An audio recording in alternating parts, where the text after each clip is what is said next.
Thank you for that introduction. And I see a lot of old friends and hopefully new friends after this talk. The good news is you won't be able to throw tomatoes or eggs to me through Zoom, but I'll do my best that you will like this. Sorry for my accent, I'm from Venezuela, and so bear with me. It's a wonderful accent. Sadly, Venezuela is a very bad place these days, karmically speaking, and people are in terrible, terrible moment. Today's talk, I want to use a few slides so you can relate to what I'm gonna say, and let me start this. Oh, I need to share the screen, right?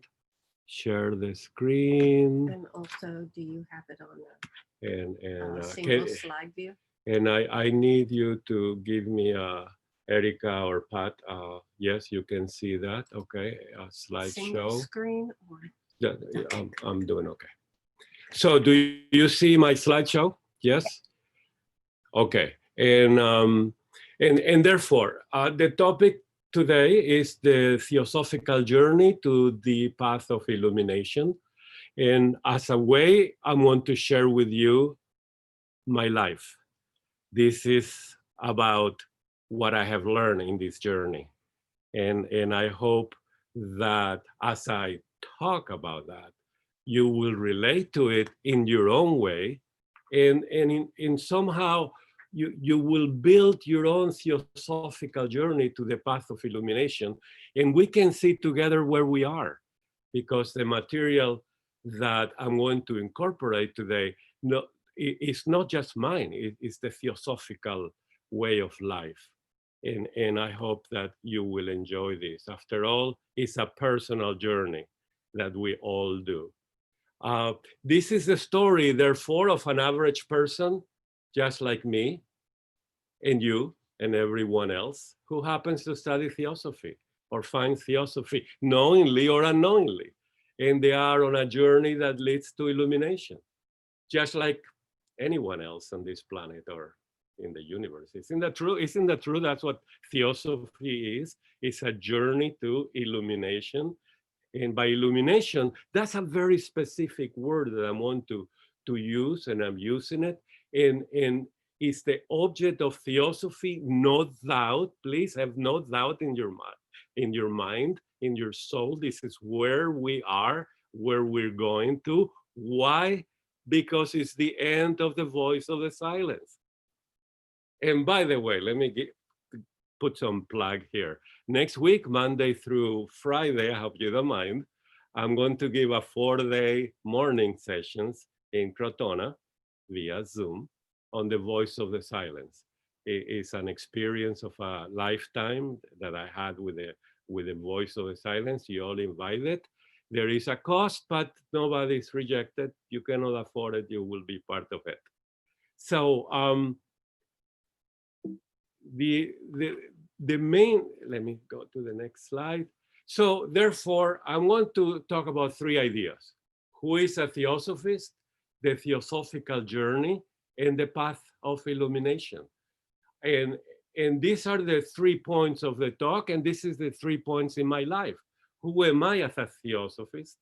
Who am I in that journey? Or what is that journey? And what is that mysterious illumination that everybody talks, and we know so little about it?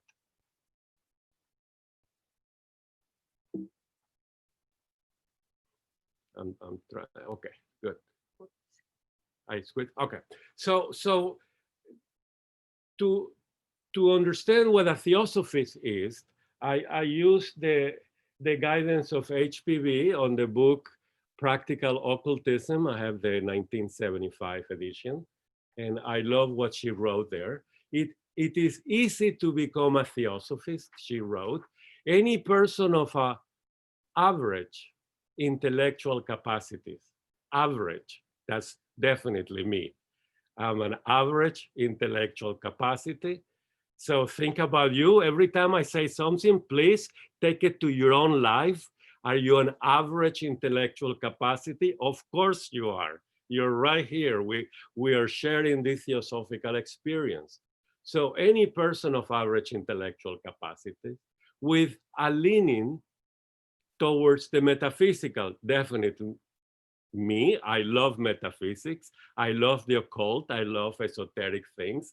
I love Kabbalah, alchemy, Hermetism, the secret doctrine, and anything about the third object. Oh, do I love that? And I thank you too. And the unexplored laws of nature, the occult side of the universe, uh, the, the, the, the powers latent in us. This is an exciting world to discover. Not only what the five senses give us through science, which is fabulous, the scientific moment of our life is incredible, but the metaphysical is just there for us to move in. Then, oh, that's next slide. Okay. So what have I done with what? Oh, I didn't finish that. Oh, thank you. Then the third point is to have a pure life and an unselfish life. Well, I'm average. I'm always average. So I really don't know what a pure life is too well. If eating chocolate is pure life, I'm very pure. This is my 70%. I recommend that. Pure life is extremely important to research, to what is that, to practice that, to understand that. Unselfish, I am unselfish, extremely unselfish, unless you want something that I have. So I'm average, right? And I think you too, you know, I think we thank you, Pat, for that smile. I think we all average on that. We all unselfish to a certain degree, but these are things to practice. Fifth, who finds more joy in helping the neighbors than in receiving help himself, or this is my life, right? Myself. So I help my neighbors if I know them. If I see someone with trouble, yes, I help neighbors, definitely. In LA, you don't know your neighbors too well because they want to arrive to the airport immediately when that's troubles. So yeah, helping neighbors are very important. And it's also someone who is ready to sacrifice your own pleasure, my own pleasure for the sake of other people. Definitely not me, but yes, at times, yes. And the seven is the keynote of my life. Truly, it's the keynote. Because I study Plato almost daily and the Neoplatonists, who love truth, goodness, wisdom. Oh my God, those three ideas are the most enlightened ideas that I have been in contact with. This is the keynote of my life. I love so much the idea of the truth. And it's not only to what is truth, but to be truthful. Isn't it true? To be truthful. That will give us the light of what truth is. Where is truth? I don't know, but I need to know what I am, when I am truthful and when I'm not. Goodness, Plato said, don't even bother to define goodness. You will not be able to define the good, the one. But be good, be serviceable, be virtuous in that. So wisdom, be wise as much as you can. That is a theosophist. Isn't that beautiful? I hope you can relate to that in your own way. What I did and I do with that is in my daily life, and truly this is what I do every day of my life. I have this in my soul, and I'm pretty much aware of what I do with it. And I study and I meditate and remember self-examination, the Socratic axiom. Is it life worth living if you don't examine yourself and improve yourself? Please read that. Is it worth living? And the willful practice of virtue, that means to be aware when the opportunity presents itself and to not to go into tamas, passivity, right? Say, well, that's our karma. No, it's to jump on it and help them and practice those virtues and within and without. Enrichment of family and friends, social responsibilities are very, very important in my life, and I think in your life too. This is a moment to reflect that, are you doing everything you can to help your family and friends? Otherwise, who you are helping? Of course, your neighbors, but don't forget your family and friends. That's why we are social beings. The Republic of Plato is extremely clear about that. And the last point here is Plato's recommendations of gymnastics for the body and music for the soul. And that is a whole lecture in itself. Beautiful. Please don't forget your body is the way you manifest your soul, and your soul needs food, and that's the music for the soul. What are yours? This is rhetorical. I don't want you to give a talk now. This is my time. So, but what are yours? What would you add, remove from this list? Do it, do it. Not now, not now. Yes, listen to me now. But do this. This is life. This is what theosophy is. Isn't that true? And this is where we're going with it.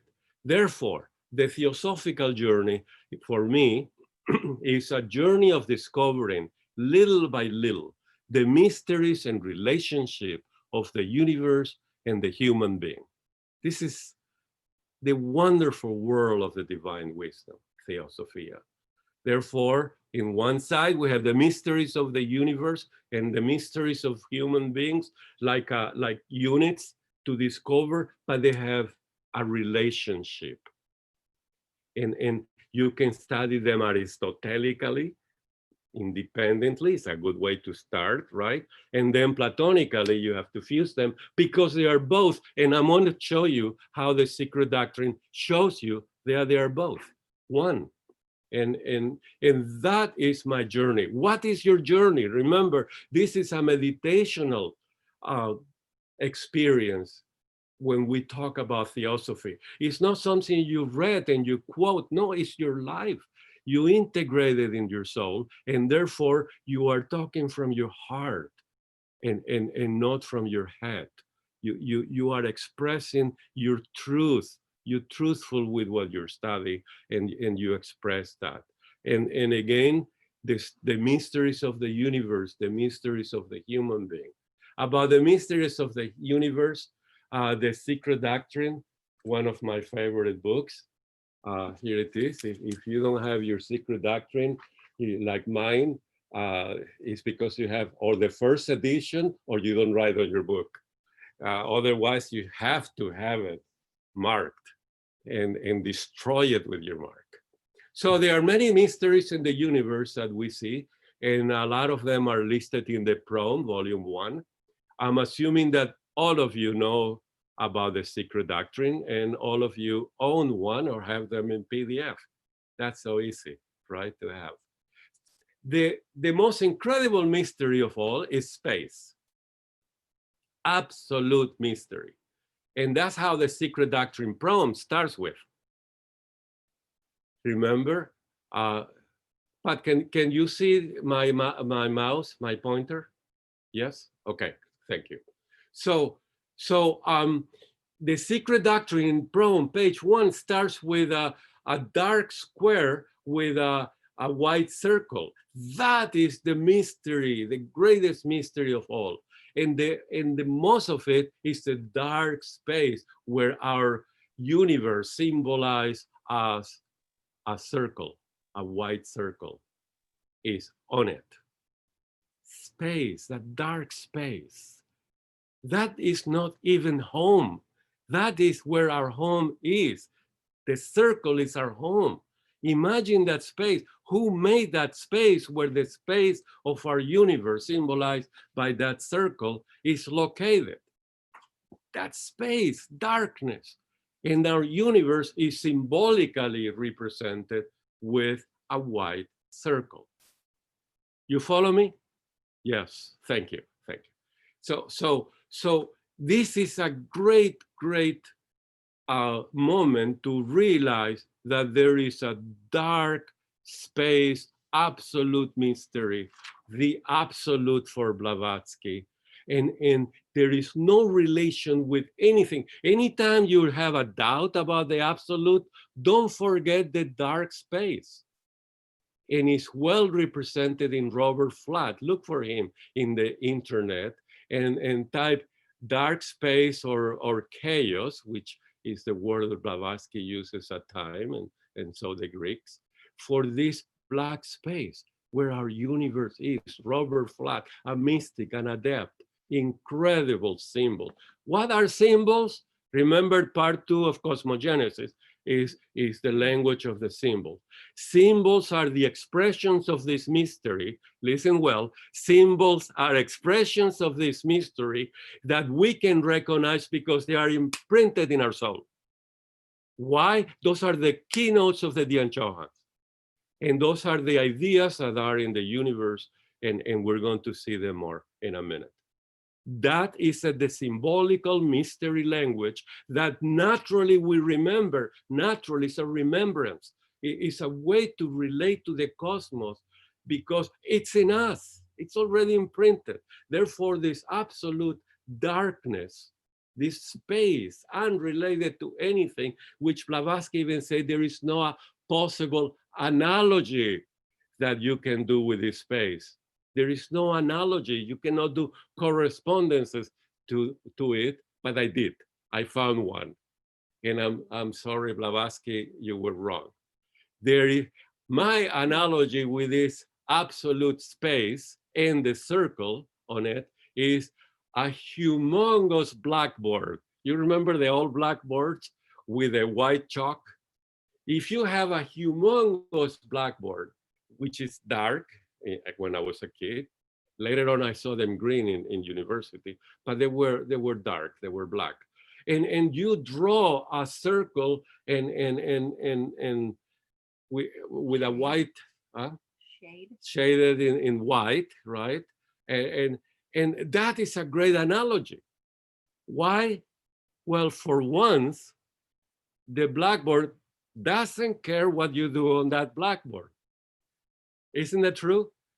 The absolute is totally unrelated to the circle. Totally unrelated. And second, how many circles are in there? We can only relate to one because it's the only one that the secret doctrine speaks of. But if we love science fiction like I do, you can say, wow, there may be, wow is not necessary, but you can say, oh my God, there may be several circles in that universe, in that, I'm sorry, on that space, on that absolute space. Now, if Einstein is right, we cannot have information about the other universe because the space between the universe necessary for the light and for the information to move from one universe to another doesn't exist. This is the mystery of the universe. I'm sorry, of the space, of this absoluteness. Absolutividad, like we say in Spanish, is the moment that one universe is in our state of perception, and then all of them, the rest of them, and there should be many of them according to my mind, my little mind, because this space is very big, but it doesn't matter. You follow what I'm saying? This is extraordinary. Now, where is this circle is in the universe?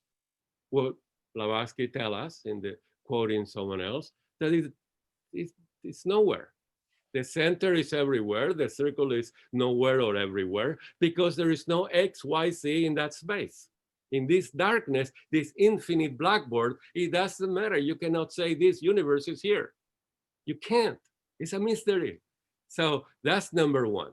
The next three mysteries in the secret doctrine are presented as eternities. And those are the fundamental propositions 1 and 2 on the proem. And again, I'm assuming that you are familiar with this. If not, write it in the chat and you can ask questions and comments about that. In the first and second fundamental proposition, the secret doctrine presents us with three eternities, three mysteries. First, an omnipresent, eternal, boundless, immutable principle and beingness. Remember, Blavatsky says that this principle in Venus, when she's really inquired and she really thinks about that, she said, it's not the absolute, but it's absoluteness. Please incorporate the word absoluteness. And I'm going to show you how in a minute.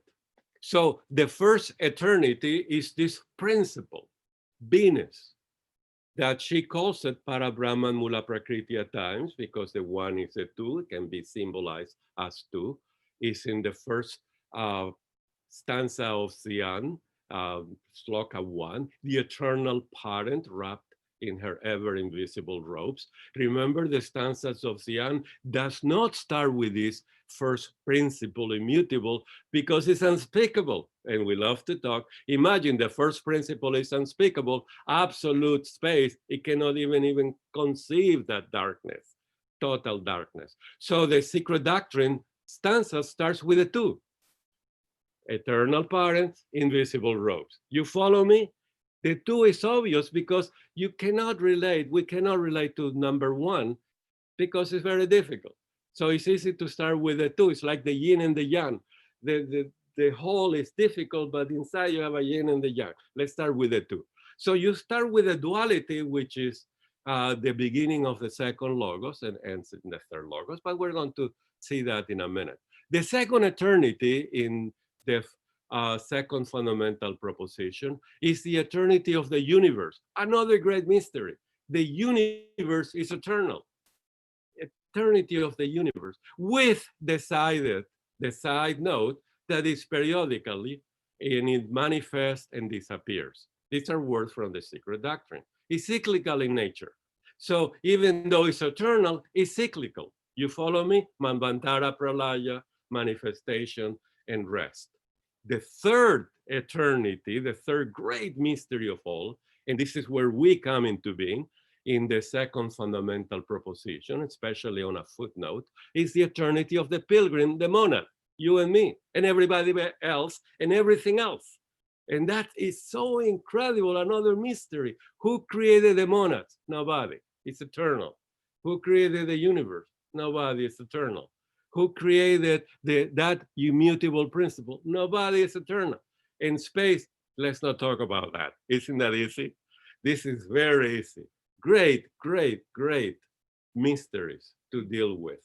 Now, when you see that there is an eternity in the universe and an eternity in the monad as two mysteries, there can only be one mystery. It's only one. Therefore, the monad and the universe are related. That's why you can study the universe, you can study the human being, and in the end, they're both one. Isn't that true? And they're both very related. Let's see that in a minute.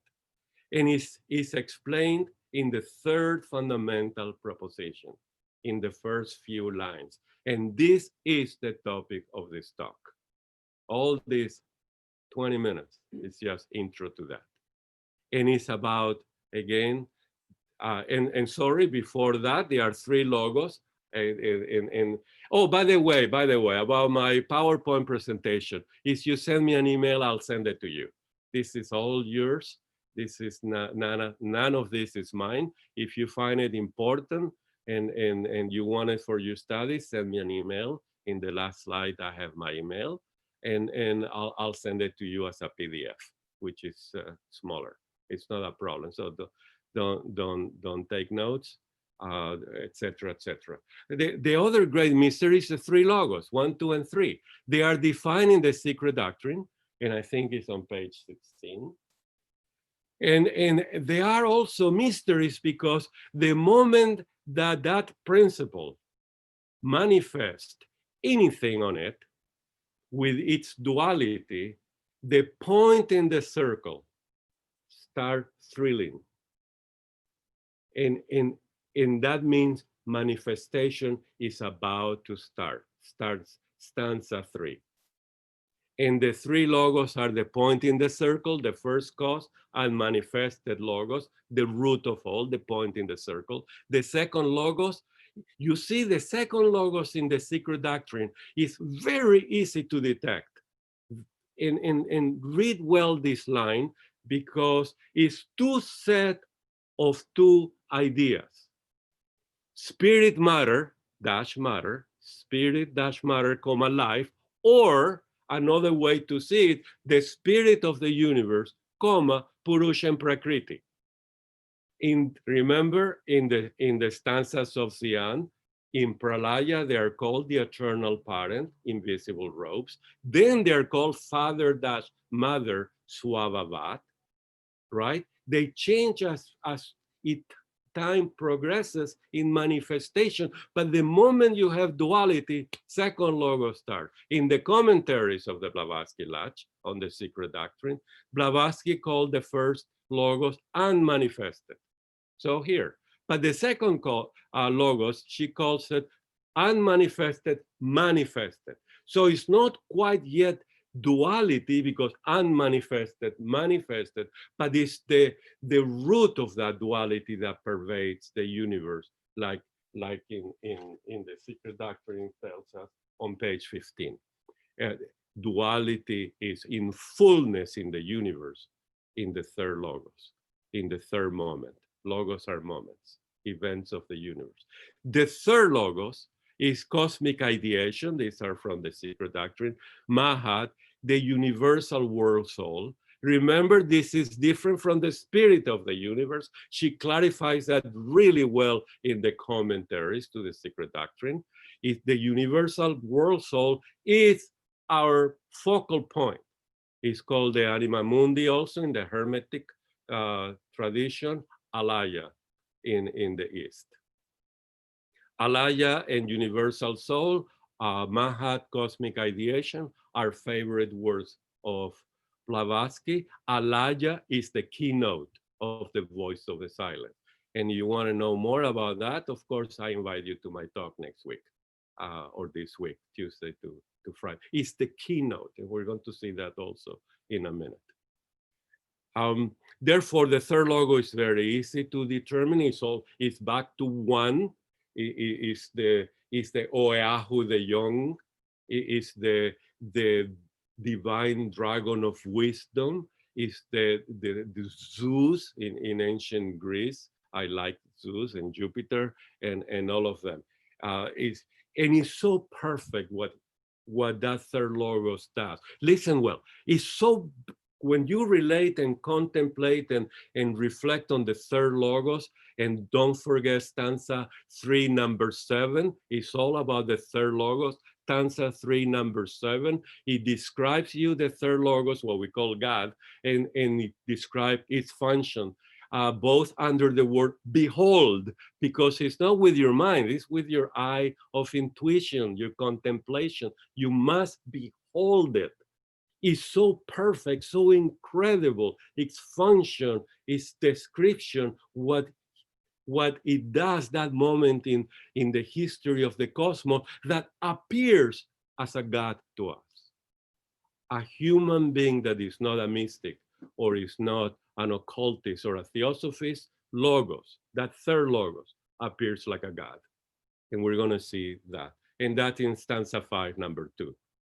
It became Zud, wisdom, all that. And those are the mysteries as we study the universe and the human being. And as I said before, the mystery of the human being starts with the third fundamental proposition, where it shows, or it tells us, that monads, souls, and the red is mine in this slide, that there is a fundamental identity of all souls. I wrote monads for me to give the first thought, with the universal soul. Remember, we saw universal over soul as the third logos. You remember that? It's not the spirit of the universe. That's second logos, very different.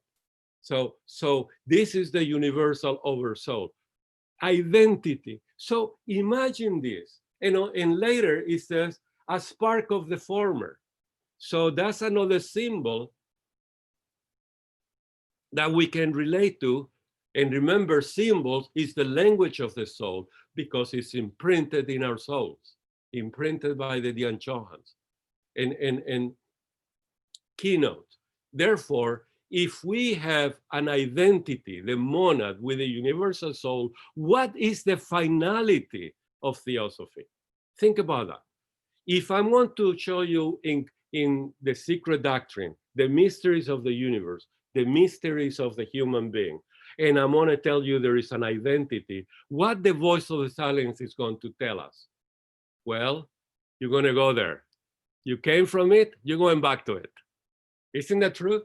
You came from Alaya, you're going back to Alaya.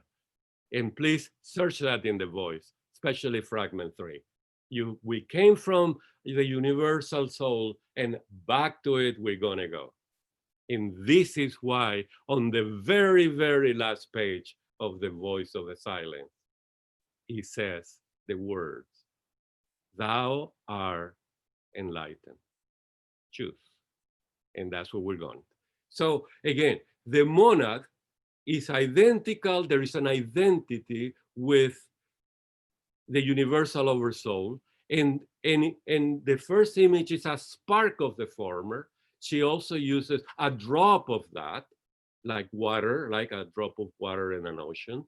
A spark is of the fire. Fire is another symbol of Alaya, universal soul.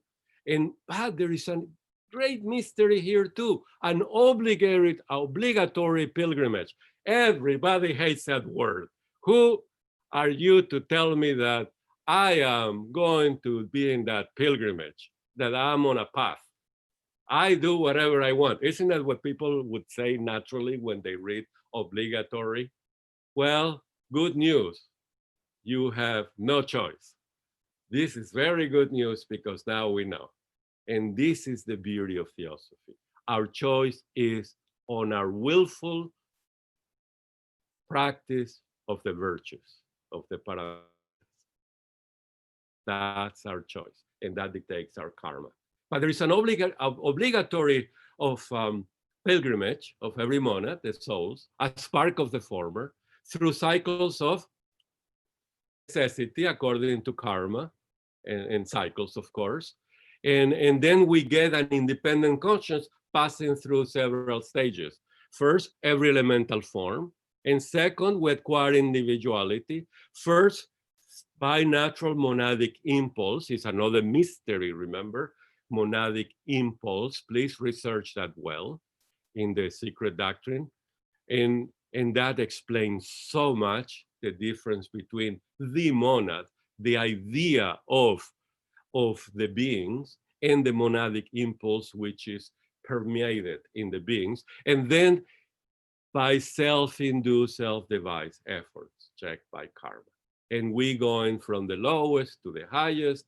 And in that pilgrimage, we are moving along. And also the secret doctrine on that beautiful page 152, it tells us that when you contemplate this universe, and we're going to do a little exercise of that in a minute, when we contemplate this unity, this universe, what we see is deity. Remember, the logos is so perfect in its function that a human being contemplating it, thinking about it, meditating on it, reading on it, sees a deity.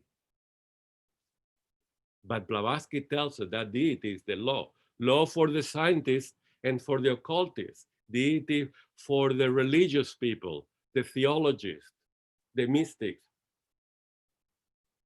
who love the bhakti way, that way of surrendering yourself to deity, to this unmanifested moment of the universe, to this universal soul. It's very impressive. Then he says that this law, which is another eternal, see that? Is eternal and uncreated. This law unfolds everything in the universe, manifested world, on a sevenfold principle. Everything in the universe is a sevenfold principle in manifestation. But in reality, what it is, she tells us, countless circular planetary chains composed of 7 globes. So the whole playground of the universe is nothing else than a countless planetary chains with where all the kingdoms of nature are going to evolve the form to allow the souls and the spiritual unfoldment, like we read on the third fundamental proposition, to express itself. And that is what we are living. That is what we need to feel within us. We are an organic part of that chain of kingdoms, in that fabric of the universe, which is Alaya, Anima Mundi. There are many, many, many, many more mysteries. Among them, the 7 root races. Oh, look what I wrote here. I had a little side flash of modern science that I wish one day a student of theosophy with knowledge on molecular biology and all that good stuff, find DNA genetic traces of our early root race, like the Lemurians and Atlanteans, like they found Neanderthals. Won't that be nice to say this set of genes came from Atlanteans? And look, they were 20 feet long. Those genes can be really, if they are active, we can go back to it. And so on, so on, so on. That's a wishful thinking. Just forget that if you want. Therefore, our theosophical journey, the secret doctrine tells us very clearly that the third stanzas of the end describes how the journey begins to all of us, and all the kingdoms of nature. And it says the monads emerge from the state of absorption within the soul of the universe. She actually says the one, but we know that the one becomes the two, becomes the three, and on the three we have the soul of the universe, and the third fundamental proposition says we are a spark of it. Can you see it? We are in a state of absorption within the one. That one is a circle, and the point in the circle, beautifully symbolized in ancient times, Egypt, Greece, like the pomegranate. You break the pomegranate, and what do you see? Monads, you know? And what do you do with the monads? You eat them, huh? That's very important, the pomegranates. And each seed is a monad. It's a beautiful symbol of Isis. Pomegranate is in many myths. And again, I think it's also imprinted in our soul. Therefore, our journey begins, don't forget that, in the description on the proem of the third stanza of Zion, Cosmogenesis. The monads emerge from the state of absorption within the one, and which is Alaya. You see that? And in time, the path of return to the soul of the universe. Now that path of return is a very important, because every kingdom returns to Alaya and starts another Manvantara and keeps going. And that repeats countlessly. There is no beginning, no end, only quantum beginnings and quantified ends, little Manvantaras and little Pralayas. Therefore, let's study what the soul of the universe means. If we came from it and we're going back to it, don't you think that in our theosophical journey, we need to know more about it? We need to study, we need to evoke an idea, we need to meditate, we need to improve on it till illumination. How are you going to get illumination? Simple. The voice of the silence tells us how. And here we go.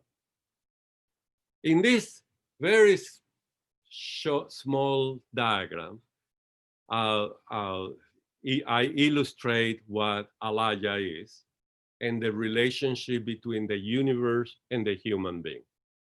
First, we have an absolute space, which is the dark of the where the white circle is with a point. You see that?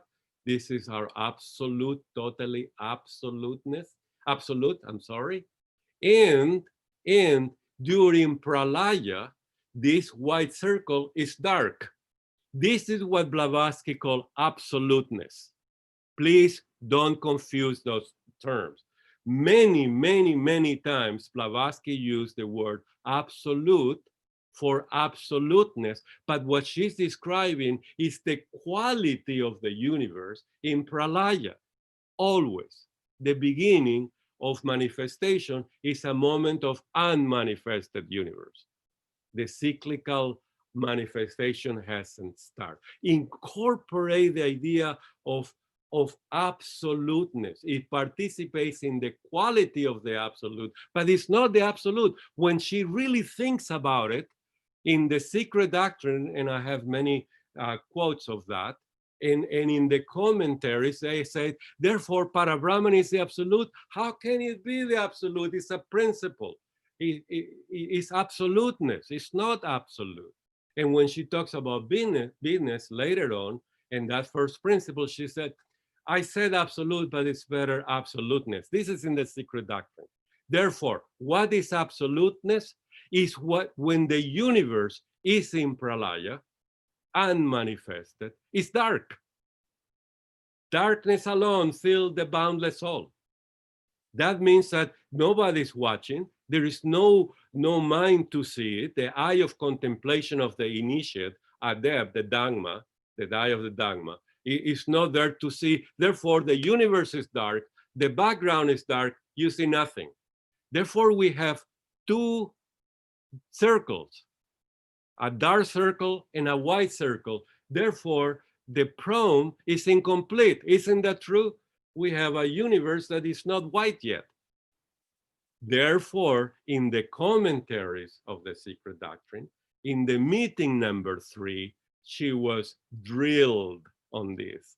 And she said, right, I missed the dark circle. Isn't that interesting? Because the white circle stands at 3 when it radiates. The darkness radiates and disappears in its own essence. So it's very simple. Remember, absoluteness, absolute. Then when it's dark, it's Parabrahman. When it's white, it's Mula Prakriti. And then Mula Prakriti is the veil of Parabrahman. They both one. Don't forget that. They both one. They both absolutely one. Always. But the eternal parent, wrapped in her ever invisible robes, veil it itself. So Mula Prakriti is Parabrahman, one in Manvantara, one in manifestation, Manvantara, and the other is in Pralaya. Then we have the spirit of the universe, which is an aspect of the second logos. The second logos is not here because I don't want to complicate this already complicated graph or illustration, but the third logos is alaya, is the fabric of the universe. This fabric of the universe is well expressed in stanza 3, number 10. Did you take note? No need to, because if you want, I can send this slide presentation. But in stanza 3, number 10, Shloka 10, it tells you how this duality, Parabrahma Mula Prakriti, now in Manvantara, father-mother spins a web. And in that web is made of Swabhavat, which is the other aspect, and that is the fabric of the universe. What fabric? What's the quality of the fabric? We know it's septenary, and we know in the 4 lower planes of that septenary are the countless planetary chains. Isn't that easy? Theosophy is so easy, and there is where you and me are in one of those countless planetary chains, right here in one of these 4 lower planes, and on the lowest because we're on the planet Earth. And then it says, the third fundamental proposition, that the monad, the pilgrim, is a spark of alaya. Isn't that something? Imagine yourself, don't close your eyes because you can fall asleep. Imagine yourself that knowingly that you are a human being, knowing through the studies of theosophy that you have 4 lower principles and you have 3 higher principles, knowing that the mind, the mental manas principle, the mind principle is a mystery in the human beings because we have what is called the illusionary antakarana, the other keynote of the voice of the silence. In fragment 3, you want to know the path to illumination, Antakarana and Alaya. They'll give you those keynotes. This is the path. Imagine that you walk in that illusionary bridge, and we're going to study next week, in I think Friday, the mystery of Antakarana as she gave it in the voice and explained beautifully in the esoteric instructions. And then, and look for it if you don't participate next week. If you can walk and close the bridge between lower manas and higher manas, and therefore manas is back to the unity, a one principle, instead of the dual aspect of it. And Blavatsky said, beware, we want you to come back. And then you are in the higher manas, and then Atma Buddhi is right there, and you love it so much that you fuse yourself with Atma Buddhi, which is, or absorb yourself, the manas, with Atma Buddhi. And Atma Buddhi, and being a spark of Alaya, all of a sudden in your absorption, which is now Samadhi, the 8th stage of yoga, right? Which is described in the voice of the silence. By the way, in fragment 1, you have like at least 8 ways to do this, and we're going to see them all. And these are the various personal ways that you can approach this state of contemplation. The most obvious one is her description of the 8 stages at the end of fragment 1. But again, in a state of dharana, dhyani, and samadhi, you are one with Alaya. There is no antakarana, you back home.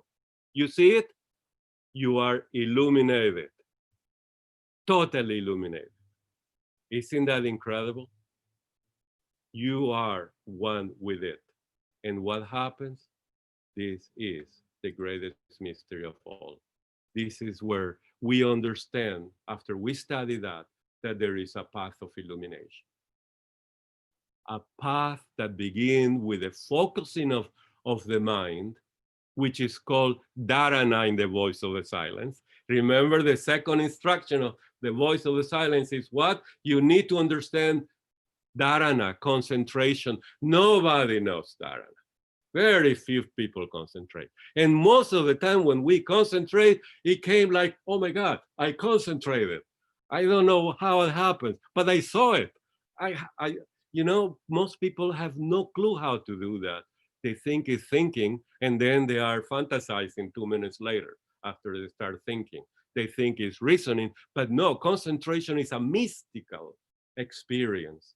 And Blavatsky constantly in the esoteric instructions tell her disciples in London, practice concentration doing this, practice concentration doing that, practice concentration. You want to know what concentration is? Work on it. How many hours, like a pilot, have you done in concentrating? And it's all in the voice. It's all in the voice. So what is that source of light that we need to focus our mind, to concentrate our mind? For that, we need guidance. Plato explains it beautifully in the Republic, and in book 6, he gave us the greatest analogy of all, where Blavatsky told us, using this, the Platonists, and this is an Isis Unveiled, the Platonists and Neoplatonists, and I don't know if I'm pronouncing it well, I can tie the world of science with the world of theology. Why? Plato said, in the physical world, just as the sun provides the physical light for our sight, for our eyes, to see the physical things, and therefore we know this aspect of the equation. Science studies this. There is an analogy. So there is an analogy. All the operations on this side are equivalent to the world of metaphysics. The good, which for Blavatsky was the one, and so for Plato, the first principle, and its idea of the good, which is alaya, these are words from Blavatsky. The good provides the light. The light is the light of the logos, fohat, needed for the mind. This is the higher mind. The lower mind, you and me, what can we do? Concentrate, practice. This is the beginning of the voice, practice those ideas. Now, these Platonic ideas are not, oh my God, I have a good idea. Nothing to do with that. Are living essences, living beings. Is Adam Kadmon, the idea of the human being. Is the Christ as an idea of the ideal of the Buddha, the ideal of the human being. These are living things. It's the monad of the monads. It's the highest expression of what we are looking at. You look at a beautiful dog or a cat that you own, a dog you own, or a cloud or a tree, or whatever you focus in your concentration, it's being informed by its idea. And this is what Plato wants you to go from the physical science to the metaphysical occult universe, but not using your eyes, but using your eyes, your physical eyes, but using your eyes of contemplation, the eyes of the Dharma. You follow me? This is mysticism. This is theosophy. This is very important. Therefore, every expression in the physical world has as below, has an expression above, as above, the Hermetic tradition. Don't get confused about this. This is why the law that explains everything, because you know this and you want to know this. You see that? You know this aspect of the equation, therefore you can study this aspect of the equation. I just gave you the way to study the secret doctrine, which is all an analogical expression of the physical world. Symbols are that. The secret doctrine is taught as such. And so the masters, Plato, the Bible, etc. And so what are those ideas?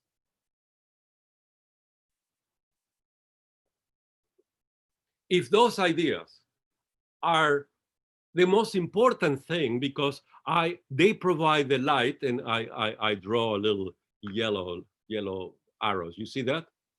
Yellow arrows, those are the bright lights. This is the light of the logos. This is the logos, you see that?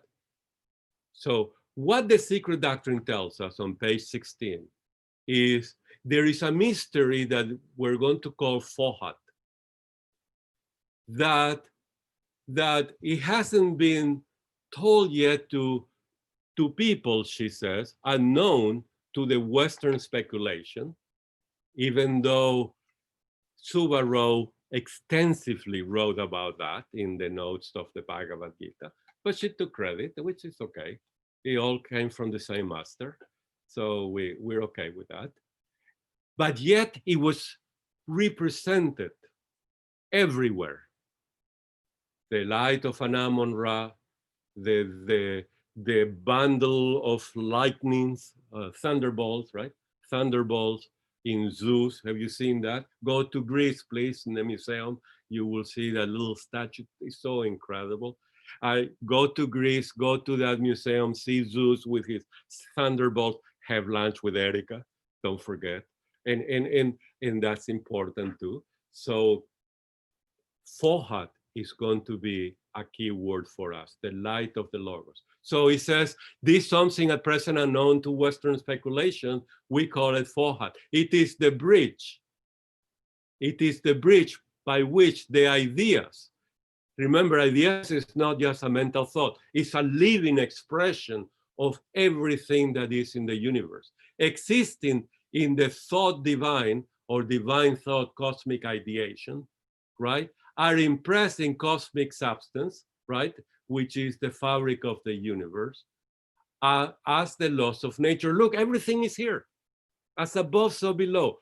All the operations of nature are expressed in page 16, but you need to see more. So go to the Timaeus or Timaeus of Plato, one of his dialogues, and read how Plato explained. This is taken from the Timaeus, obviously, where Zeus, the demiurgos, the architect of the universe, the third logos, contemplating, meditating in the ideas existing in his divine mind, emanated a universe, manifested a universe. And he said the whole Timaeus is that cosmogenesis and anthropogenesis and a little bit more.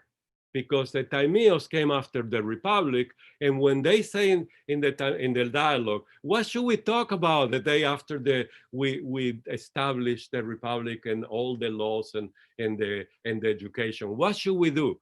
And he says, well, why don't we get someone to talk about cosmogenesis, anthropogenesis, and throw the myth of Atlantis. This is what we got in the Timaeus, a book that everybody should read and study in detail after the Republic of Plato. Don't you agree? Therefore, we have the third logos. So again, imagine above that. We have the universe in Pralaya, the universe in the state of absoluteness. Remember, the first stanza describes the universe in the state of absoluteness. Then comes the first logos, second logos, third logos, the divine dragon of wisdom. We have the demiurge, the demiurgos, the architect of the universe. These are the seven luminous sun that we have that beautiful meditation before this meeting. The lords of contemplation, what do they meditate on? They meditate on the ideas. The ideas are eternal, are there. And what happens? They are receptive of the mind of the Dianchohans. And the moment that is activated in that Manvantara, new Manvantara, cosmic ideation starts the universe. The light of Logos comes into being before, because the union, the thinking, the divine thought of the Dianchohan on the ideas, Fohat comes into being. The light of the Logos comes into being. And the laws of natures appears, in the sevenfold universe. The fabric of the universe appears, and later on in stanza 5, it comes the countless planetary chains wheels in the 5th stanza. And of course, they need limitations. These are the ring no pass. What's beautiful in Blavatsky says is the eye of the dogma, the eye of the adept, the eye of the initiate, the eye of he who is enlightened can witness this. Please don't forget this page 16. It tells us everything that we need to know to understand that we, part of this manifested universe, we can be part of those ideas. And therefore, we need to ask ourselves, what are those pre-existing ideas, Mahat, cosmic ideation, in the mind of the Logos, necessary to manifest the universe, this divine plan, for the universe to be like this, and for me to contemplate them and to understand them, to be one with them and find illumination. Isn't that incredible? Plato defined the ideas, the most brilliant light of being.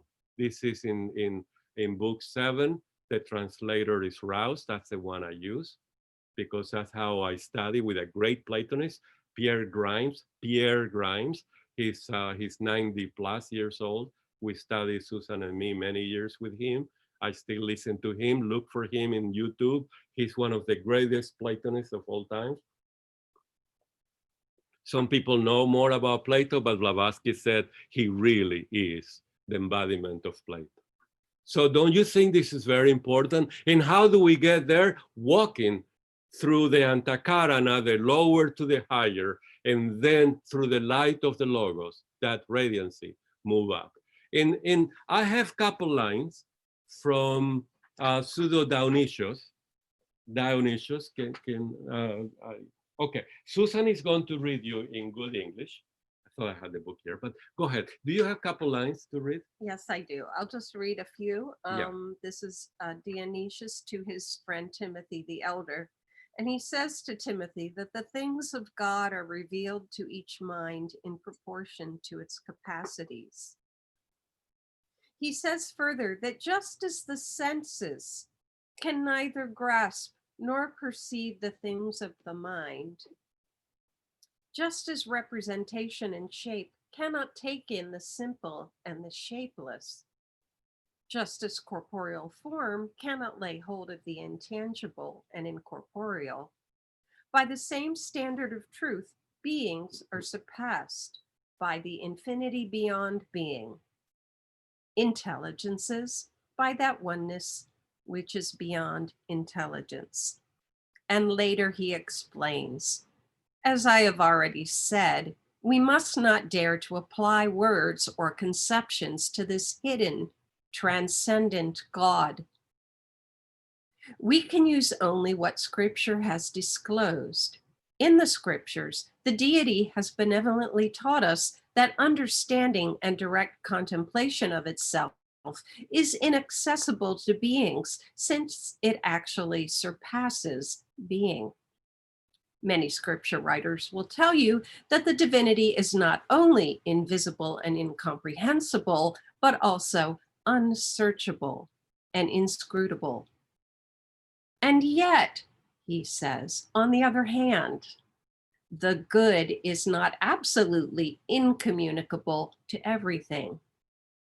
By itself, it generously reveals a firm, transcendent beam, granting enlightenments proportionate to each being, and thereby draws sacred minds upwards to its permitted contemplation, to participation, and to the state of becoming like it. What happens to those rightly and properly make this effort is this: they do not venture toward an impossibly daring sight of God, one beyond what is duly granted them, nor do they go tumbling downward where their own natural inclinations would take them. No. Instead, they are raised firmly and unswervingly upward in the direction of the ray which enlightens them. With a love matching the illuminations granted them, they take flight, reverently, wisely, in all holiness. Wow. This is a mystical view of the path of illumination. It's everywhere. You will find that every mystic, every philosopher, Schopenhauer has a beautiful way in the book of Will, The World as Will and Idea, of course, is an explanation of how to do this.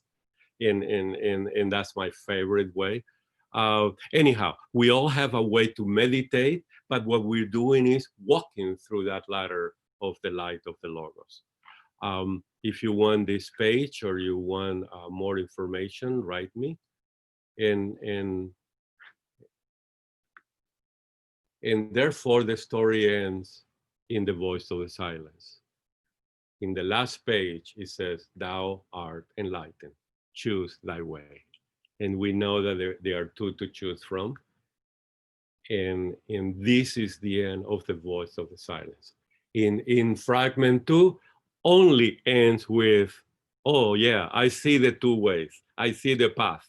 In fragment 1, these are all the numerous ways that you can get it. And they describe so many in fragment 1. So beautiful. And then this, again, is a subject matter of the book of the voice of the silence, dedicated to the few mystics, of course, you and me, students of theosophy. And that is what the purpose of this shows. Thank you all. This is my email that you can write me if you want this presentation or any reference that I didn't put, etc. Remember, it's extremely important that you understand the idea of absolute, the state of absoluteness. You see the darkest side, it's all in the circle. The first logos, the second logos, alaya, the third logos, the mona, the relationship, the mystery of the human being. Thank you so much. Erica, Pat, it's all yours. Thank you. Love you all for being so much. Thank you so much, Martin, for full and enlightening lecture. Really. Could you please share your screen now? Thank you. And we are opening now for questions. You can either raise your hands using the raise a hand option that you will see in the chats, or you can write it, write a question on the chat, or if you cannot do none, just ask for us to give you the word. So we are opening for questions and comments.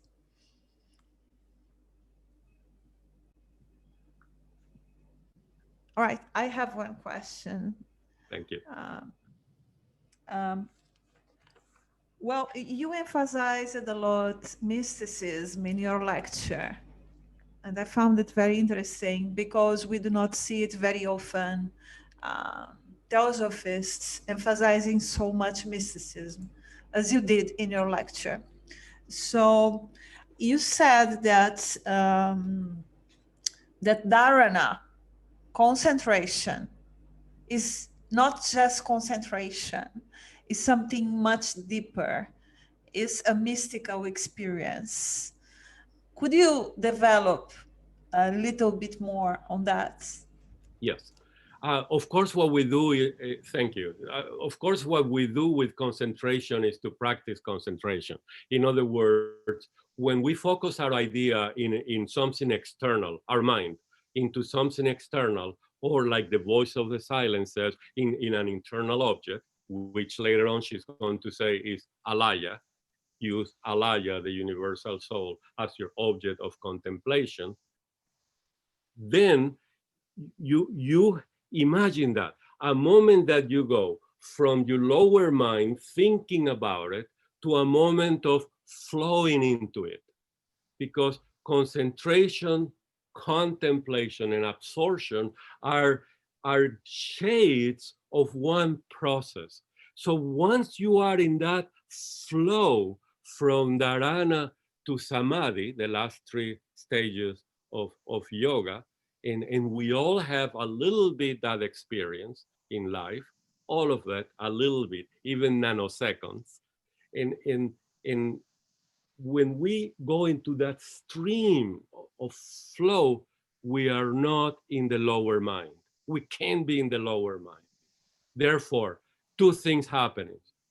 We participate in the light of the logos because the object is full of light, right? Fohat. And what Fohat does in us evokes all the siddhis. Therefore, the first instruction is be aware that you have lower siddhis, they're going to pop, all of them, and they are higher siddhis, which is the subject of the voice of the silence, to prepare you to understand the higher siddhis, which in the voice of the silence starts with the word deva. Deva seeing, deva hearing, deva knowledge, deva wisdom, deva, all the time. Those are the higher ones. But the lower immediately pop. Why? Fohat, the light of the logos, enlightened you. So you're walking down the street, which with a mask, right? And a face mask. And you see a beautiful, not you, but we see a beautiful flower. And in all of a sudden, we have that moment. The beauty, Plato says, of the flower is the window for our mind, a higher mind, to flow to the idea of beauty and the idea of the flower. And once you are in that flow, you are in that state of concentration. If you have practiced this a lot, it will be a little longer in a state of contemplation. If you are one with it, you are in a state of absorption in those ideas. And that's why it's a mystical experience. But when we come back to the physical senses, which is the world of the lower mind, what do? I always go, yes, what a beautiful flower. I rip it from the floor and put it in my bathroom in a flower bath. So this is the problem, you see? And this is the situation. So it's a great mystical experience because you go from the lower mind, to summarize, to the higher mind. You participate in that flow. And I don't have a better way. You may have a better way. You have better vocabulary than me in that respect. I know more Spanish. and in that flow, you are a mystic. And therefore, you need to know many things that you're going to experience in that state. And that's why the voice of the silence is so important, because it's going to prepare us. We all already in that entry, not in the path, but we all are at the door of the first portal.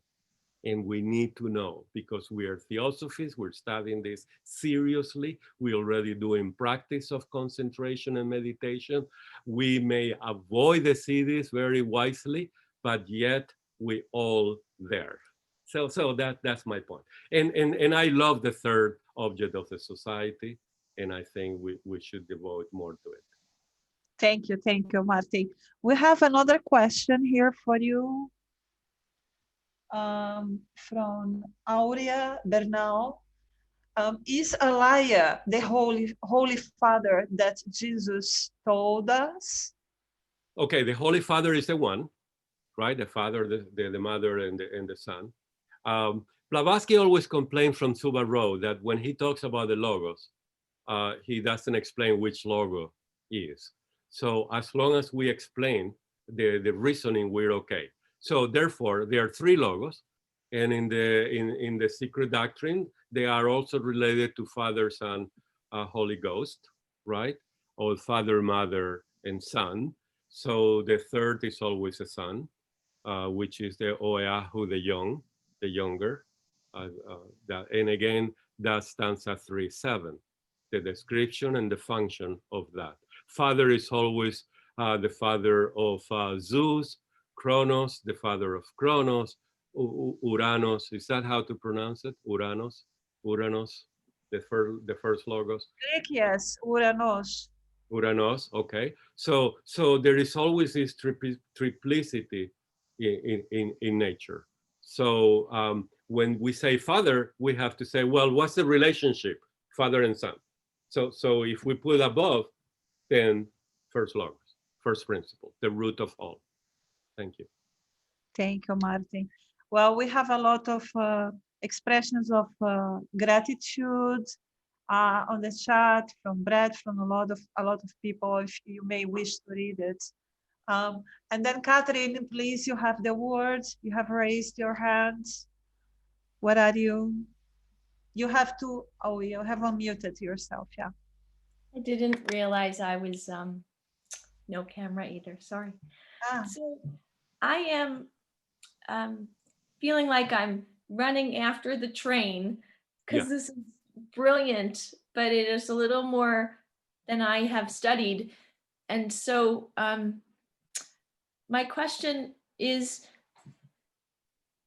with regard to the 5 senses of the lower mind, because I would like to ask you, help me to understand how I can manage or deal with those senses, because I find myself being challenged by those senses. And me too. And I'm sorry, I cut you off. Is that it? Is that your question?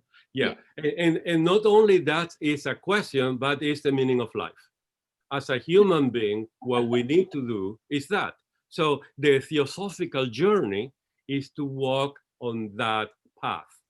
The way that the voice of the silence tells us to do, which is my guidance, is practice concentration, but true concentration. Go practice to be in a state that is beyond the 5 senses, to feel what is to be outside the lower mind. You still have to use your lower mind. Now, this is why, again, when you are in your lower mind, you are using your physical 5 senses. You're thinking about it, right? You get information from your 5 senses. Now what we want to do is to get information from the ideas, pre-existing ideas, those ideas necessary to establish a universe, the divine plan, to walk the ladder of the divine plan.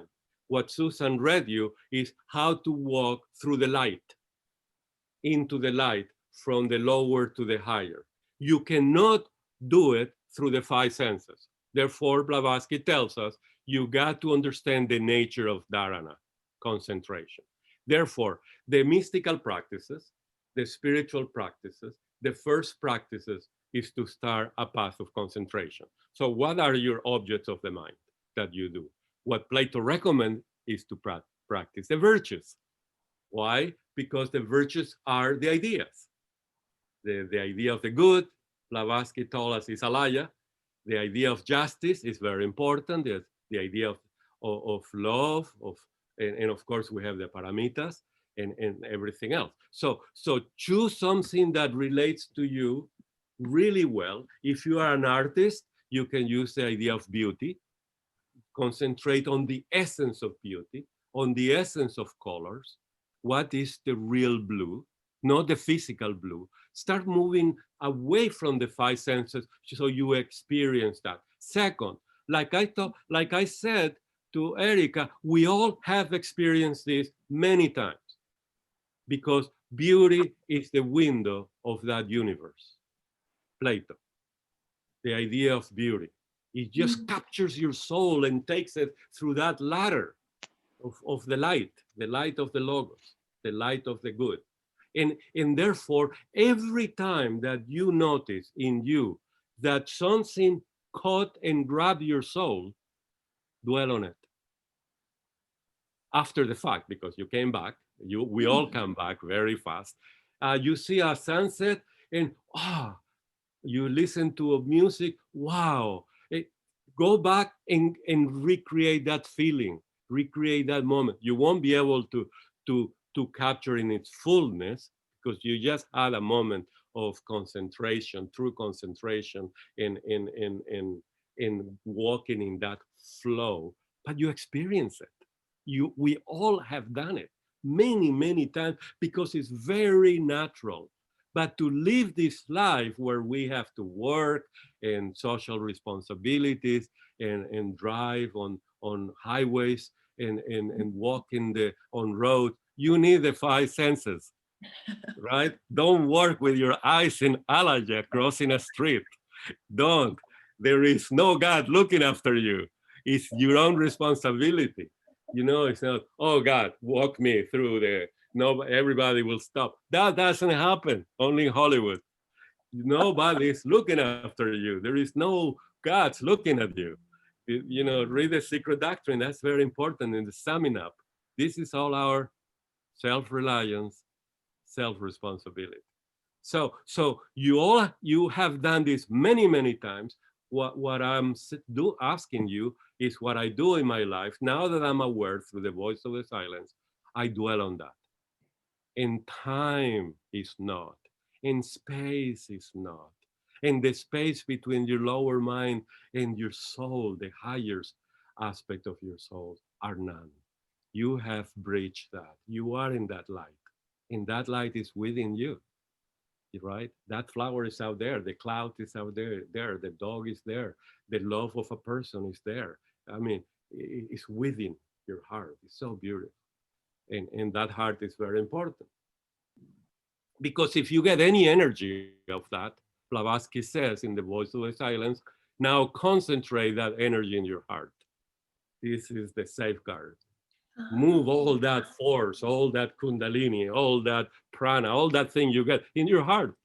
This is our great storage of all that. That I want to cover in The Voice of the Silence. But you know what I'm saying? It's all there. It's a manual for us, a beginner's manual. But that's all we can do. So practice, practice, practice. First, concentration on ideas, and write me an email if you want more in how to. And second, follow the path that the voice. Read it many, many, many, many times. And when you have that experience, dwell on it, bring it back so you can recognize it next time and spend a little bit more time on that. But don't drive while you do that. Isn't that true? Are you a driver? Yeah.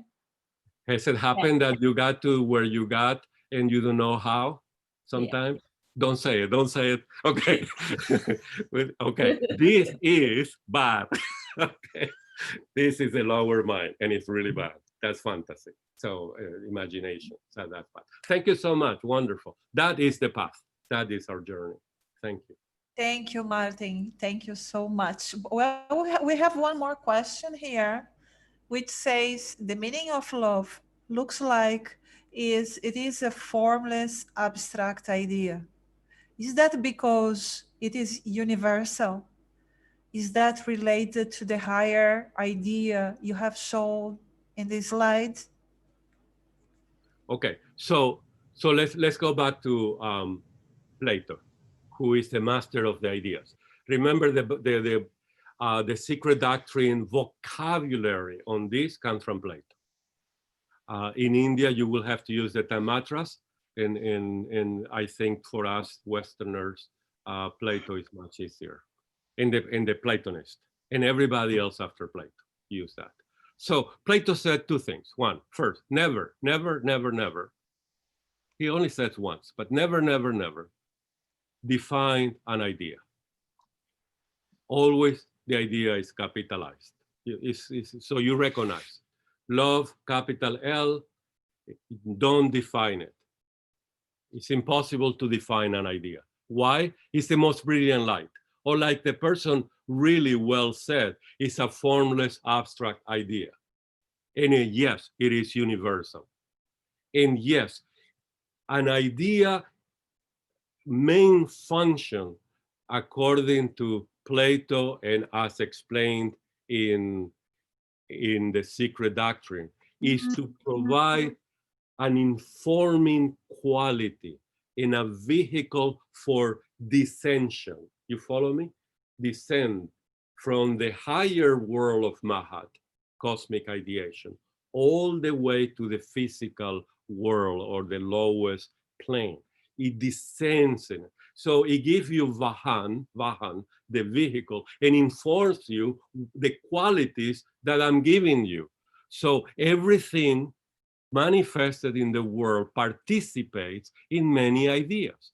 The highest of all is the idea of the good, the idea of the one, the Father, the first principle. So that idea cannot be defined, but it can be contemplated. And that is the end of the voice of the silent. And if you read the Bhagavad Gita, the notes of the Bhagavad Gita, Subha wrote, the end is Krishna in that vocabulary. Because what he did in the notes of the Bhagavad Gita is to explain the Bhagavad Gita under the light of Theosophy and Plato. And that's extremely important to us. So yes, that's a very good. So the idea is, in the world of ideas, you are in the world of light. Therefore, all the ideas are light, are brilliancy, and your mind now, your manas, and of course your lower manas, shapes them. So when you contemplate, if we could, the idea of justice, which is a brilliant light, but then you're focusing on the idea of justice, when it comes to your mind, you have two things. You remember the idea of justice by remembrance. It's an imprint in your soul. You're made of that. And second, your lower mind says, oh, I understand. I cannot explain it. I cannot write about justice unless I write a whole treatise, but I can recognize it when I see injustice. You see that? Now you are permeated with the light of the Logos, the light of justice, and you can see injustice. And now you have to act virtuously. Justice is a virtue. Thank you. Thank you, Martin.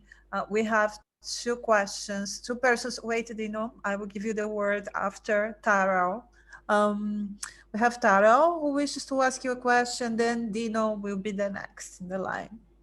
Taro. Thank you. Yeah. Hi, Martin. It was a wonderful presentation. Although I have one combination of a question. You gave an example of a flower. So what came into my mind is, when you see a flower, you see it with all of your five senses. Okay. Now, my confusion is it one of the senses which takes over the flower entire process, or it is collective and combination of senses, or it is something sixth sense which takes you away from your existing view.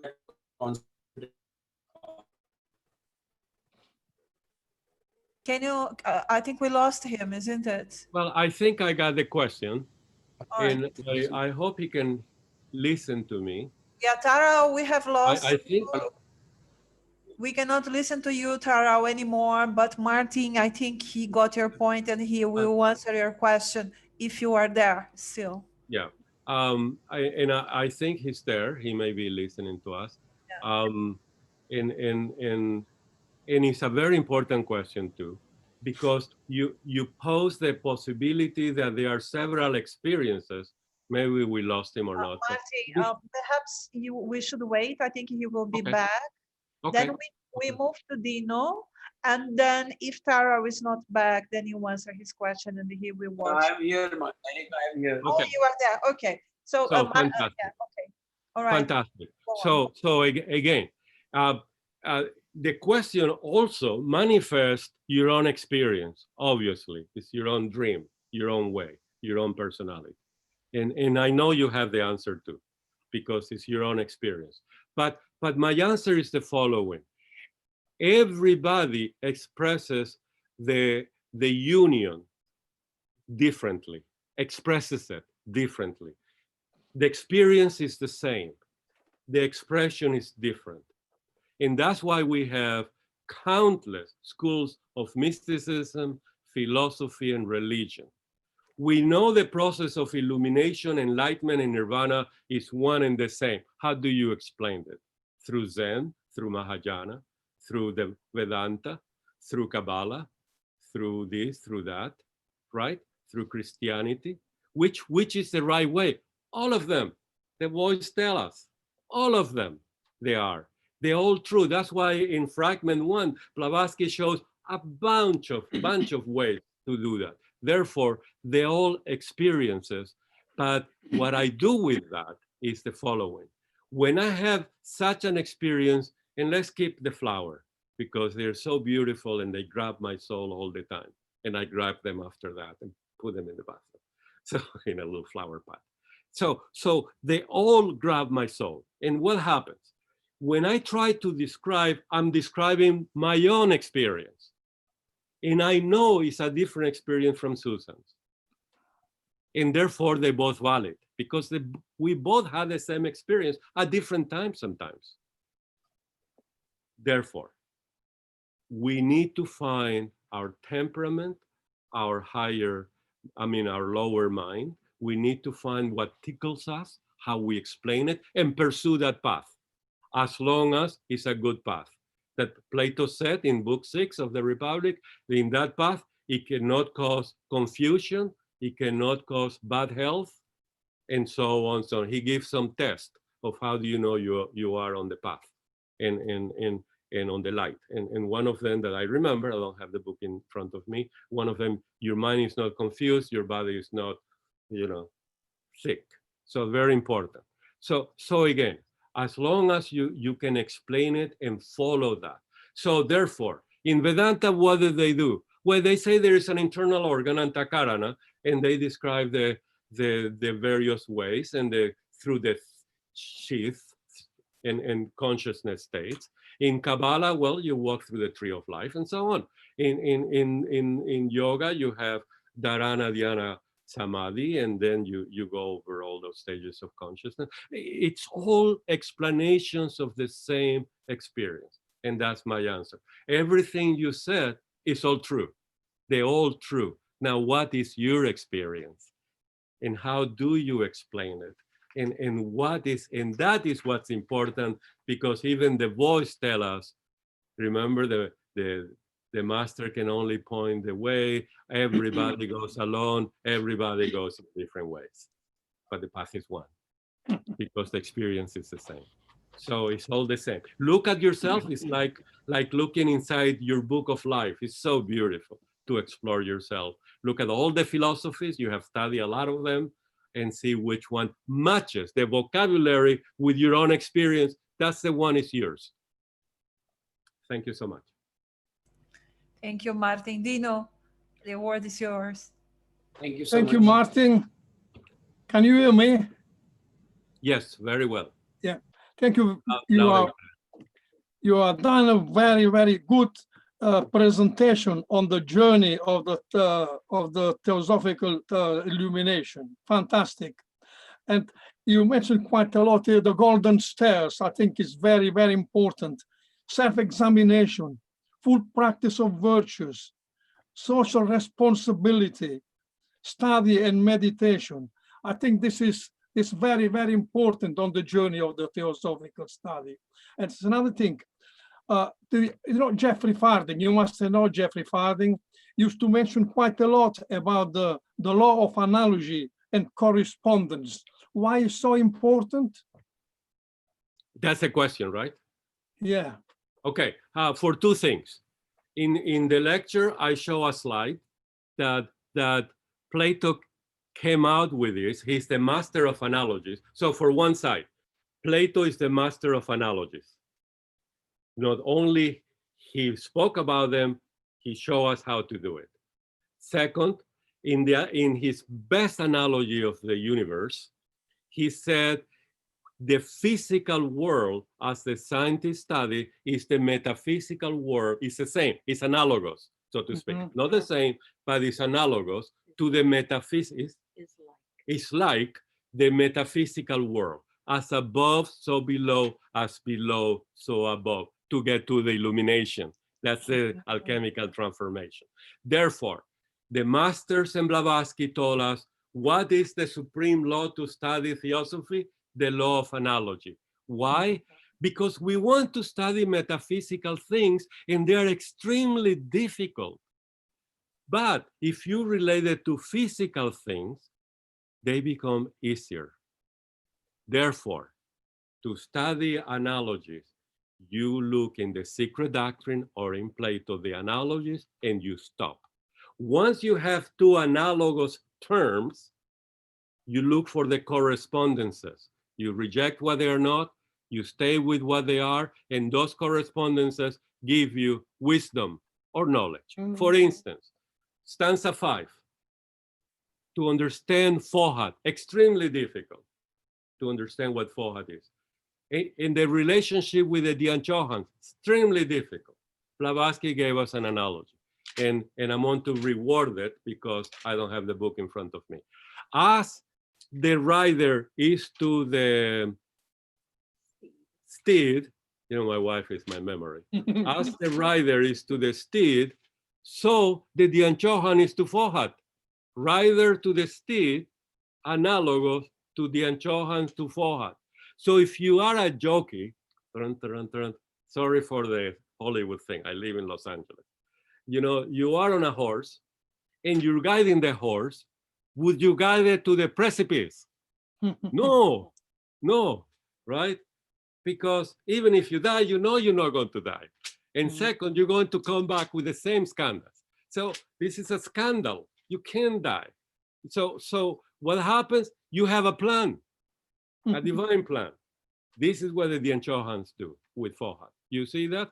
The same thing you do with a horse, analogous, right? A Dianchohan handles Fohat with it.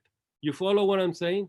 So is it clearer now a little bit the relationship with the cosmic ideation, with the light of the Logos, the Fohat? Yes, when we study properly the analogy. What are you going to reject in the correspondence? Well, the rider washes, give a good bath to the horse.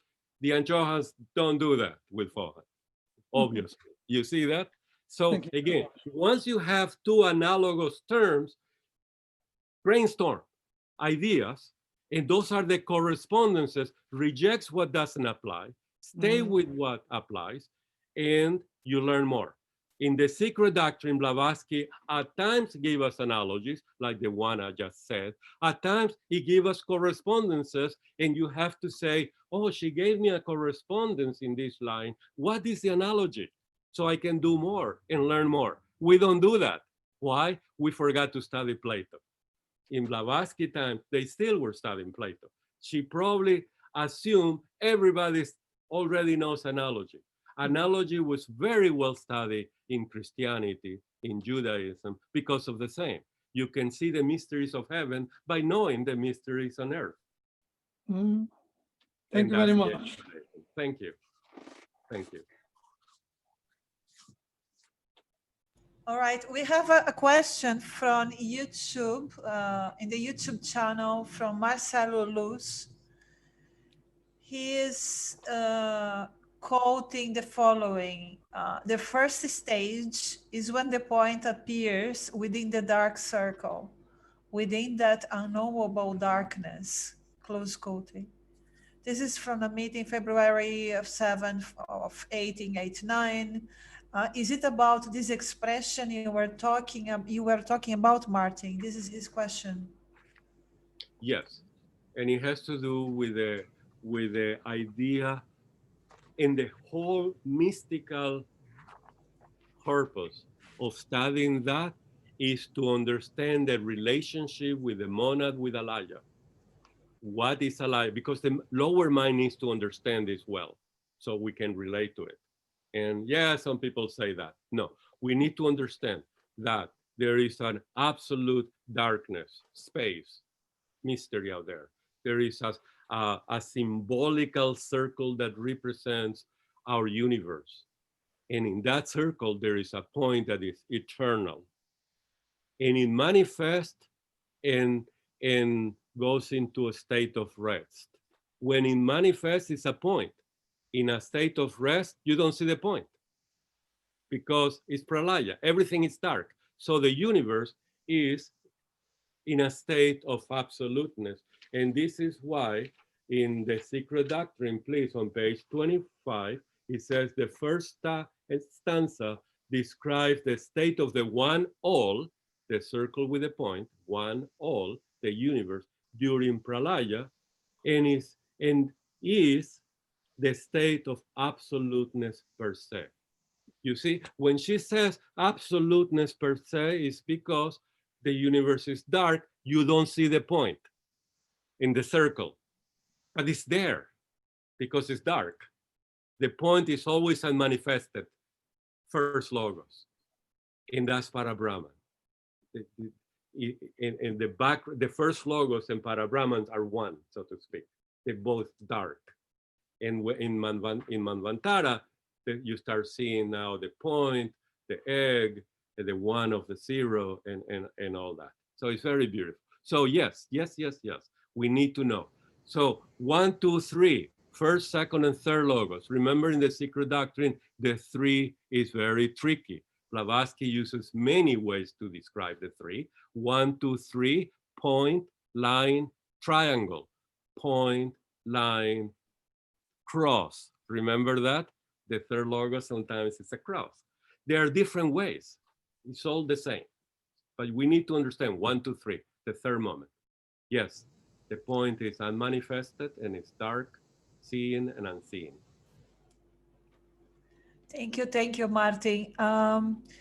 Someone, first of all, if you wish Martin's email, it is written on the chat. You can get it from there, or you can watch the video, or you can contact me, and then I will give you his email if you don't get it now from the chat.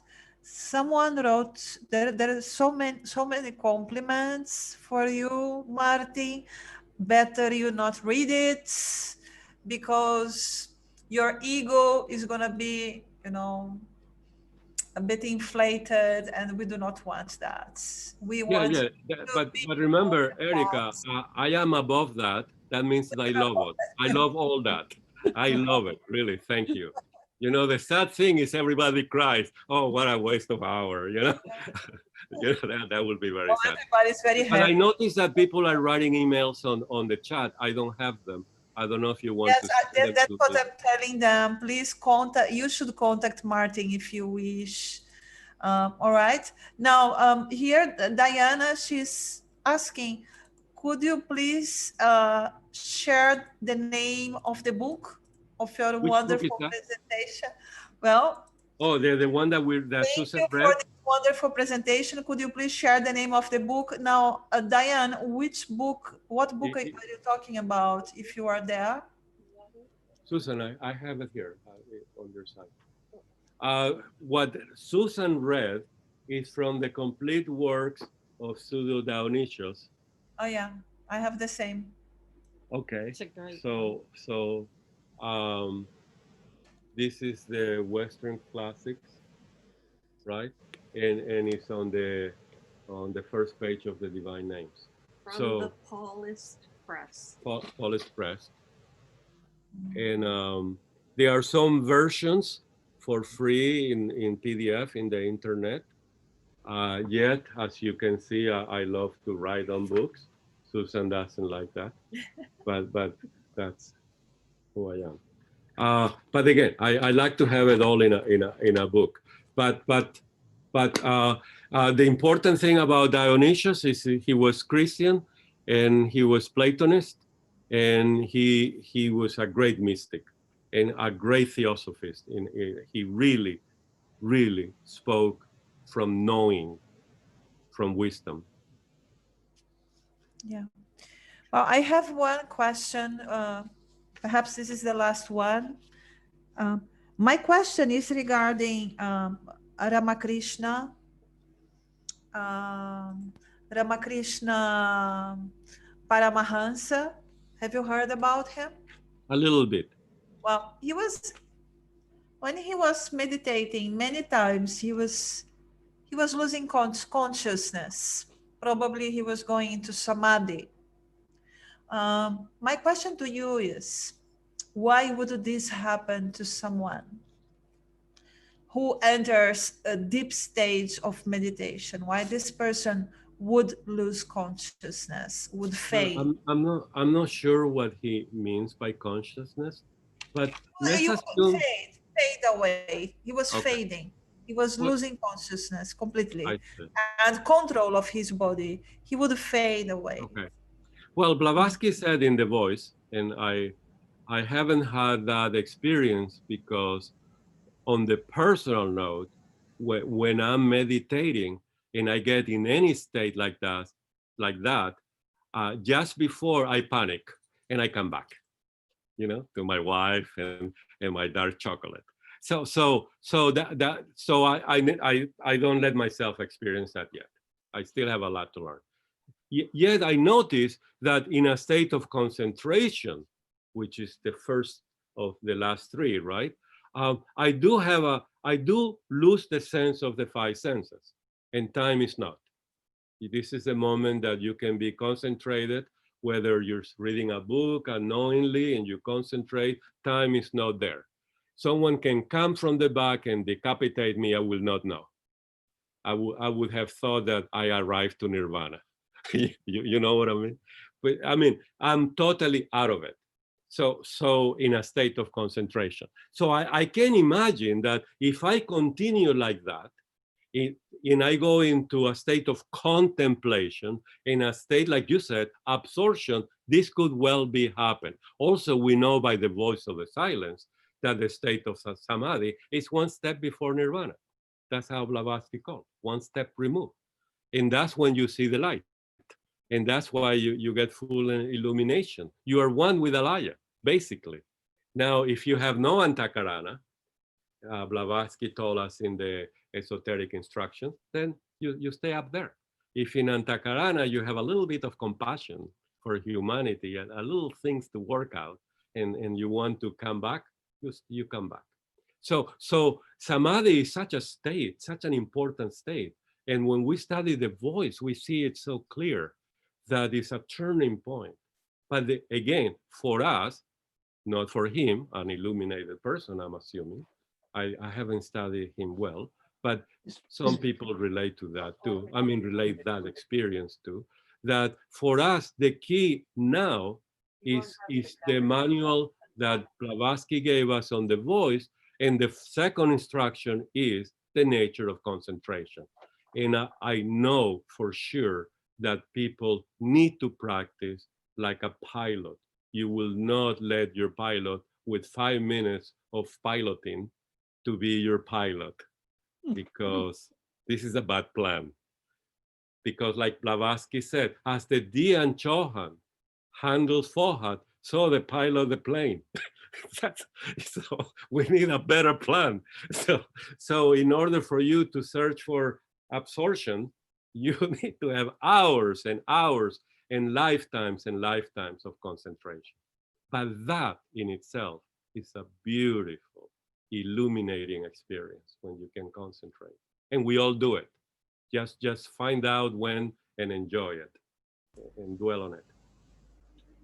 Thank you, Martin. Thank you so much. I don't think there are other questions. As you mentioned, the Bhagavad Gita, I would like to invite you to make next year a presentation on this work, this wonderful work, the Bhagavad Gita, at the European School of Theosophy. I'll be sending you an email about it. You mean you are inviting me? Yes. Okay, I would do it, but I rather do the Bhagavad Gita. I have two lectures on the Bhagavad Gita. One, you choose one right now. I have the one is to understand the Bhagavad Gita from the questions of Arjuna, because that's me. You know, he asked numerous questions, not page by page, line by line. I get lost in that. But Arjuna has very specific questions. And those are ideas of Arjuna on the path. And the second is the notes of Subarao, the theosophical notes of his understanding of theosophy on the Bhagavad Gita. So I could use the quotes of Subarao, an illuminated person, of course, disciple of great adepts, and we study that together. So you tell me which one you like. Don't tell me now. Just think about it. Concentrate. Well, I can do it both. Oh, in 1 hour. No. 2 lectures. We will close 2 lectures. Okay. So Ingrid, would you like to say something? You have to unmute your mic, please. All right. Yeah, thank you for a lovely lecture. That was very enlightening in itself. I was just wanting to mention that the Heart Sutra is another way of coming to the same point, but from denying. Avalokita was in a state of concentration, and he was saying, it's not this, it's not that, it's not this, it's not that, until you come to the point where you're in emptiness. Perfect. So I just wanted to mention that it's actually going on the negative. The so-called negative way which Dionysius uses to at times. Yes. Yeah, I love that too. I use it sometimes, the negative way. That is the neti, isn't it? Gnana Yoga, the neti, isn't it? Yeah, that's how, if I understood what she said. Yeah. Now, remember, if you really want to study all the ways, all of them, good ways, you have to study Plato, all of it, all the ways. And all the ways were described in the dialogue of Parmenides, the last part.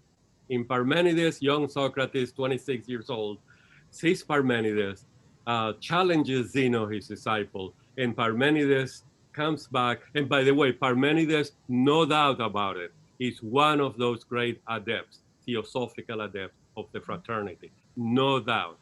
And I'm gonna say why. When Parmenides sees Socrates talking to Zeno, he says, Socrates, you're such a young man, 26 at that time. You don't know how to think. And imagine that for a Socrates. I don't know how to think. Socrates, the greatest mind of that time. And says, Parmenides, my master, teach me how to think. He says, well, choose a point. And the point was chosen. How do I think about the one? Isn't that impressive? You're not to think. About the, so Parmenides showed him all the ways to think about the one and not to think about the one. The beauty of that, if you tally them, they are all the possible philosophies and theologies to deal with the one. In one, the one is with you, you talk to the one, he takes care of you. In another, very Advaita, very, Advaita, you are not related to that. They are all the ways that all possible religions were manifested, and some of them are not yet manifested. Parmenides was incredible. All the ways to relate to the one are all philosophies and possible philosophies and religion. The study of Parmenides is divine wisdom. Thank you. Juliet, Ifigenia, we are about to close. I'm not sure you would like to say something. No? Okay. Thank you so much, Martin, for such a wonderful lecture. Thank you. We are very glad to have had you here with us today. And Thank you. And if I can, one more time, I like to promote my love, Crotona.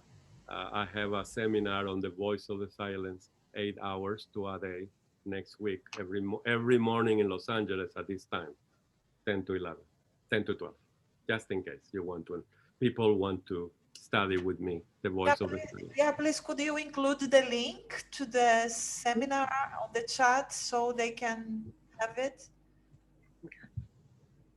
You're asking me? Yes. I don't have it in this very moment. All right. With me, sorry about that. But it's crotonainstitute.org. Crotona, let me type it. Crotona what? Yeah, you'll find it in crotonainstitute.org. And maybe it's not well spelled, but you follow what I'm saying. Let me see, where is everyone? Yeah. And then you can get the link there. Oh, thank you so much, Francisco, my friend. Thank you, from Chile, wow. So you are giving a seminar on the voice of the silence. And, 4 hours a day, yeah. How many hours a day? 2 hours, and it's from 10 to 12 Los Angeles a.m., which is now, would be now in the first hour, Tuesday through Friday, and I want to cover the main ideas, that the ones that I spoke today in the light of the voice of the silence, with the added study of Alaya and Antakarana, the two key teachings, and how to deal with the paramitas, which people don't do, and so on. So in all the ways and the cities, and I want to cover things that most people don't, which is what I like. No, because people use it very inspirational, and they spoke about the virtues, the key to the portals.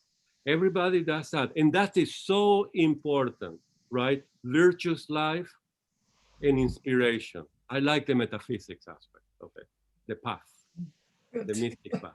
Yeah, too. And if you like, this is it. You won't see it really, like this, and you. Yeah, I mean, it's very impressive. I love the voice of the silence, and everywhere in YouTube you can find the inspirational and the study of the virtues. Very important. But more than that, I like to study the portals with the cruel monsters that are defending them, and what do we do with them? Blavatsky spends 3/4 of the book dealing on fragment 3, dealing with the monsters we have inside. Nobody wants to talk about them. I love them all. These are my little demons here. And then how to apply the virtue, which is the key. So this is the voice of the silence. How to walk through every portal defended by cruel demons, passions incarnate. And she described them, and we need now to relate to them. This is a psychological, spiritual work. And so on, so on. So yes, that's one side. So it's 8 hours of All right. Thank you so philosophical much, time. Martin. We will be joining you. Thank Yeah, you. I work during the week, but I will try to be with you. Yeah. I will do my best. So thank you so much. We are about to close the meeting. Would you like to say some last words? Well, first, I thank you for the opportunity to share my life, my theosophy with all of you. And you guys are doing a great job. And it's so great to study together. And thank you for giving me the chance to do more. This is so important. And I think that the COVID in some way gave us this chance to bring the world of, and I think I'm copying what you said, to bring the world closer. In the theosophical, for sure. We lost borders with Zoom. Yeah, fantastic. Isn't that true, Luz? We lost borders. We really, truly, I love you, Luz. I miss you, by the way. But and I don't have to travel. Here, Susan wants to say that. We don't need to travel to Narden to hug you. No, Get a gift it's all from you. felt like this. This is so good. And also I think that we're starting to do something different, which is feeling each other through space and time, timeless, spaceless. I'm trying to feel Lowe's here, and you, Eric, and others. You know, when you ask questions and you relate to me, this is a timeless. This is what, and I want to explore more this. Please think about this. The true meaning of thoughtlessness, when I can relate to you without thinking, with that moment of being with you, no matter where you are. We talk about that, but we don't do it. Zoom is telling us, I can see you, you are 7,000 miles away from here, but I can be one with you. It's so impressive. I want to explore more than that. Thank you, Erica. Thank I you, talked Martin, to so much. Yeah, we will want to have more of you next year, so that you know. Thank you, everyone, for being here today. Next week, P. Krishna will be the speaker. We'll be here Sunday again. There may be a change in time, and the lecture may be 1 hour earlier. So just be sure to read the newsletter and to double check the lecture time next week. I should have said it in the beginning, but I forgot in the opening of the work today. So thank you so much. I wish you all. Can I say one last thing before we go, Erica? Yes, please. Because I was looking at my book on Parmenides, Martin, on nature. Is this Parmenides you were talking about, the pre-Socratic? Yes, but I'm talking about the dialogue from Plato called the Parmenides. Because I was looking for a quote to translate about how to approach one. I was looking, but I couldn't find anything here. So it's he is part of Greek the book. pre-Socratic great teachers, and again, I have a great opinion of him. But I'm talking about a dialogue. Yes, the dialogue. Parmenides, the dialogue. Yes. And the dialogue has 3 parts. You know, the intro, the visit, then the Zeno, and then what I'm talking about, the one. The one is very important to theosophy. You know, yeah, thank you. Everything. Thank you. I wrote before that I really enjoyed your analysis on some very difficult, in quotes, parts of the secret doctrine, and I thank you for that.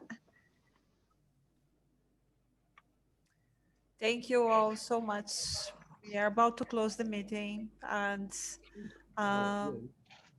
Martin, do not forget to study the pre-Socratic philosophers. They were the greatest mystics of antiquity.